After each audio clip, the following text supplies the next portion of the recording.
उत्तराखंड के ऊंचे पर्वतों के बीच, जहां घने कोहरे की चादर सूरज की रोशनी को भी निगल लेती है, वहां बसा है देवपुर। यह कोई सामान्य स्थान नहीं है। यहाँ की हर गली, हर पत्थर एक भयानक रहस्य की गवाही देता है। शहर के ठीक केंद्र में युगों पुराना शिव मंदिर खड़ा है, जिसके गर्भ में एक विशाल और गहरी गुफा प्रणाली है जो सिर्फ पृथ्वी के भीतर ही नहीं बल्कि स्वयं समय के ताने बाने को भी भेदती है। देवपुर का जीवन एक बूढ़े, जर्जर हो चुके जलविद्युत संयंत्र की धीमी, थरथराती गूंज पर चलता है, जो पूरे शहर को ऊर्जा देता है, या शायद किसी और ही चीज को। कहानी शुरू होती है 2025 के मानसून की एक काली रात को, जब भारी बारिश के बीच 15 साल का अमन शर्मा अचानक बिजली संयंत्र के पास के जंगलों से गायब हो जाता है। पीछे छूटता है केवल एक गीला, जंग लगा हुआ वॉकमैन, जिसमें शायद 90 के दशक के कुछ गाने बज रहे थे, और जमीन पर एक गहरा, अनजाना कीचड़ से सना पदचिह्न। शहर का पुलिस इंस्पेक्टर महेश जोशी इस मामले को सुलझाने की जिम्मेदारी लेता है। उसकी आंखों के नीचे गहरे काले घेरे हैं, वे सिर्फ नींद की कमी के नहीं बल्कि 27 साल पुराने डर के निशान हैं। वह जानता है कि यह कोई सामान्य अपहरण नहीं है। 1998 में बिल्कुल इसी जगह महेश का बचपन का दोस्त विकास गायब हुआ था, और अब विकास का बेटा अमन चला गया है। महेश की अलग रह रही पत्नी प्रिया लगातार उसे फोन करती है, उसकी आवाज में डर और क्रोध दोनों हैं। वह महेश को याद दिलाती है कि शहर ने उसके पिता को भी निगल लिया था, और अब वह अपने बेटे रोहन को भी खो सकता है। महेश ने प्रिया से वादा किया था कि वे देवपुर के श्राप से दूर रहेंगे, लेकिन चक्र ने उन्हें वापस खींच लिया है। महेश का बेटा रोहन, जो अमन का जिगरी दोस्त है, अपने पिता से कहीं ज्यादा बेचैन है। रोहन ने अपनी दोस्त की गायबी के बाद महेश की दराज में दबी एक पुरानी, फटी हुई डायरी देखी है। डायरी पर संस्कृत में लिखा है, कालचक्र यदा यदा ही धर्मस्य, समय का पहिया। डायरी में 1998 और 1971 की तारीखें दर्ज हैं, और उनमें गायब लड़कों और अजीब रोशनी का जिक्र है, जो बिल्कुल अमन की गायबी से मेल खाता है। रोहन की नानी, जो बचपन से उसे देवपुर की किंवदंतियां सुनाती रही हैं, उसे चेतावनी देती है, उस गुफा से दूर रहना बेटा। वहां नदी का भूत रहता है, जो हर पीढ़ी के एक बच्चे को अपने साथ ले जाता है। रोहन अपने पिता की अनिच्छा और नानी की चेतावनी को नजरअंदाज करते हुए अपनी साइकिल उठाता है और आधी रात को उस घनी गुफा प्रणाली की ओर निकल पड़ता है, जिसके बारे में शहर के लोग कहते हैं कि वह श्रापित है। शहर की एक रहस्यमय अकेली महिला किरण मलिक, जो सबसे पुराने घर में एक किताबों की दुकान चलाती है, दूर से रोहन को जाते हुए देखती है। उसका चेहरा भावनाओं से रहित है, जैसे उसने पहले ही इस दृश्य को कई बार देखा हो। किरण के घर में पुराने नक्शे, ज्योतिषीय चार्ट और गुफा के पास की भूवैज्ञानिक रिपोर्टों का ढेर लगा है। वह एक कप अदरक वाली चाय पीती है और अपने सामने रखे एक प्राचीन तांबे के चक्र को छूती है, जिसे वह काल चक्र कहती है।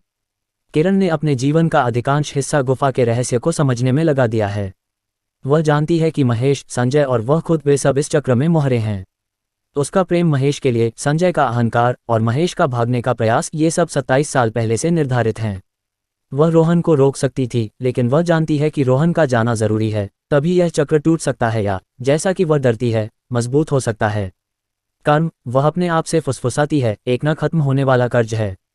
रोहन गुफा के अंदर उस संकीर्ण दरार को ढूंढता है जहां पत्थरों के बीच एक अजीब, नीले सफेद रंग की रोशनी लगातार स्पंदित हो रही है। जैसे ही वह उस ऊर्जा क्षेत्र को छूता है, एक तीव्र गूंज और कानों को बहरा कर देने वाली आवाज आती है। उसका शरीर गुफा की ठंडी, गीली मिट्टी पर गिर जाता है। जब उसकी आंखें खुलती हैं, तो बाहर जंगल में सब कुछ बदल चुका है। सड़कें कच्ची हैं, पौधे छोटे हैं, और बिजली संयंत्र की इमारत नई, चमचमाती दिख रही है। यह 1998 है। रोहन लड़खड़ाता हुआ शहर की ओर बढ़ता है। वह एक टीनेज लड़के से मिलता है जो बाइक पर है और हाथ में एक वॉकमैन लिए हुए है। वह लड़का और कोई नहीं बल्कि उसका अपना पिता महेश है, एक किशोर जो अपने दोस्त विकास की ताज़ा गायबी से जूझ रहा है। युवा महेश रोहन को देखता है और पूछता है, तुम कौन हो, और तुम्हारी जैकेट पर इतना कीचड़ कहाँ से लगा। रोहन को पता चलता है कि 1998 का विकास, अमन का पिता, वही लड़का है जो इस चक्र में गायब हुआ था, न कि अमन। रोहन इस बात से स्तब्ध है। विकास 1998 में गायब हुआ और 2025 में अमन गायब हुआ। अमन ने 2025 में गायब होने से पहले विकास का वॉकमैन खोया था। रोहन को पता चलता है कि विकास का वॉकमैन 1998 में भी गायब हुआ था। इसका मतलब है कि वॉकमैन समय में आगे पीछे जा रहा है, और यह चक्र में एक महत्वपूर्ण वस्तु है। युवा महेश रोहन को एक बाहरी व्यक्ति समझकर उसे अपनी दोस्त किरण के पास ले जाता है। 1998 की किरण एक उत्साही, जिज्ञासु लड़की है जो गुफा की किंवदंतियों पर एक नोटबुक रखती है। रोहन अपनी डायरी निकालता है और किरण की आंखें फटी रह जाती हैं। रोहन की डायरी में लिखी हर बात, अमन की गायबी, 2025 की तारीख और कालचक्र का सिद्धांत किरण की नोटबुक में 1998 के विकास की गायबी के बाद लिखी गई बातों से हूबहू मिलती है। किरण रोहन से पूछती है, तुम्हारे अनुसार 2025 में क्या हुआ? रोहन बताता है, अमन गायब हो गया। विकास का बेटा। किरण कहती है, यहाँ 1998 में विकास गायब हुआ, जो अमन का पिता है। तुम ये कैसे कह सकते हो कि यह चक्र टूट सकता है? शायद ये चलता ही रहेगा। तभी रोहन को पता चलता है कि अमन की गायबी को रोकने का एक ही तरीका है, उसे 1998 में विकास को गायब होने से रोकना होगा। वह देखता है कि महेश 1998 में विकास को गुफा में प्रवेश करने से रोकने की कोशिश करता है, लेकिन विकास संयंत्र निदेशक संजय के साथ बहस में गुफा में भाग जाता है। रोहन किरण की मदद से 1998 की गुफा के सक्रिय ऊर्जा क्षेत्र का उपयोग करके फिर से छलांग लगाता है। इस बार वह छलांग जानबूझकर लंबी लगाता है। वह खुद को और भी दूर 1971 में पाता है। ये देवपुर का शुरुआती समय है। यहाँ बिजली संयंत्र का निर्माण कार्य चल रहा है। गुफा का प्रवेश द्वार अभी भी गुप्त है। रोहन एक जर्जर झोपड़ी के पास आता है और एक बूढ़े आदमी को देखता है जो अपनी आंखों पर एक काला कपड़ा बांधे हुए है और कुछ जड़ी बूटियां पीस रहा है। वह आदमी रोहन की तरफ मुड़ता है बिना देखे ही और कहता है, आओ बेटा, मुझे पता था तुम आओगे। वह बूढ़ा व्यक्ति जगदीश है, 1971 में बिजली संयंत्र का मुख्य अभियंता। वह 1971 की गायबी में अपना बेटा खो चुका था और उस दुख और गुफा के संपर्क ने उसे कालचक्र का ज्ञान दिया। मैं निरीक्षक हूँ बेटा, जगदीश कहते हैं। मैं हर चक्र में यहीं रहता हूँ। मैं जानता था कि तुम आओगे क्योंकि तुम पहले ही आ चुके हो। वह बताता है कि बिजली संयंत्र के निर्माण के दौरान उन्होंने गुफा में एक प्राचीन धातु का टुकड़ा खोजा था जिसने समय को अस्थिर कर दिया। ये धातु का टुकड़ा, जिसे उसने एक छोटी सी मूर्ति में बदल दिया था, ही कालचक्र का केंद्र है। जगदीश धीरे से रोहन के माथे को छूते हैं और रोहन को फ्लैशबैक में दिखता है 1971 में महेश के पिता, विकास के पिता और संजय के पिता ने मिलकर गुफा के रहस्य को छिपाया था। तुम सोचते हो कि तुम बचाने आए हो, जगदीश बताते हैं, लेकिन तुम केवल शुरुआत हो। 1971 में जो हुआ वह 1998 को निर्धारित करता है और 1998 जो करता है वह 2025 को निर्धारित करता है। यह एक रस्सी है जिसमें गांठें हैं। वह रोहन को एक भयानक सच बताता है, तुम्हारा पिता महेश 1998 में गुफा से बाहर निकलने के लिए विकास को पीछे छोड़ देता है। विकास का बेटा अमन 2025 में तुम्हें 1998 में ले जाने के लिए गायब होता है। तुम वापस 2025 में अमन को बचाने के लिए जाओगे, लेकिन तुम्हारे प्रयास से ही महेश को 1998 में वह ज्ञान मिलेगा जिससे वह विकास को पीछे छोड़ने का फैसला करेगा। इस चक्र को तोड़ने का एक ही तरीका है, प्रेम का बलिदान। जगदीश रोहन को वह धातु की मूर्ति देता है और कहता है, यह मूर्ति ही कालचक्र का केंद्र है। इसे पिघलाकर ट्रांसफॉर्मर में डाल दो। ये समय के रास्ते को बंद कर देगा। लेकिन याद रखना, एक वक्त का बलिदान जरूरी है। रोहन 1971 से 2025 में वापस आता है। उसके हाथ में जगदीश की दी हुई धातु की मूर्ति है। वह सीधे किरण के घर जाता है। किरण वहीं बैठी है, चाय पी रही है। किरण, तो अब तुम क्या करोगे? रोहन, अगर तुम 1998 में जाकर विकास को बचाते हो तो वह 2025 में महेश अंकल को जेल में डाल देगा। महेश अंकल का परिवार बिखर जाएगा।